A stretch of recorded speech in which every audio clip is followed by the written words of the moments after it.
So this flight full of people gets hijacked, and as you can see, this whole thing gets really crazy.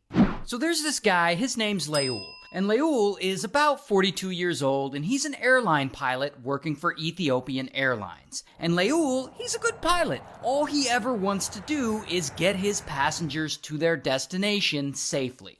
But one day in 1996, something crazy gets in the way of that. Because it's just another routine flying day, a commercial flight out of Ethiopia with a few stops in other countries in Africa. And so Leul is flying this plane, and there are 175 passengers on board, and when they hit cruising altitude, suddenly, boom, 3 men stand up, and they run through the aisle up to the front of the plane, and they rush into the cockpit. And there, they grab an axe that's there in the cockpit for like fires and stuff. And they're like, pow, pow, and they start punching the first officer, and they toss him into the main cabin. And one of the hijackers takes over his seat. And he looks at Leul sitting in the seat next to him, and he's like, we've got a bomb. Fly us to Australia right now, or we'll blow the plane up.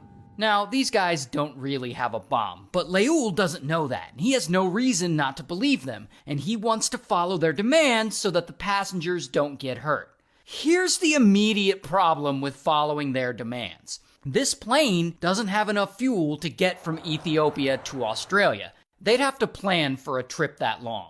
And so Leul's like, we don't have enough fuel to get to where you want to go. And the hijackers, they think he's lying, and they start arguing with him and yelling at him. And so finally, Leul's like, fine, I'll take you there. First, I need to hit up air traffic control and let them know I'm going off course. So then he radios air traffic control, and of course he immediately tells them, we've been hijacked and they want me to fly to Australia. And air traffic control is like, you don't have enough fuel to make it to Australia.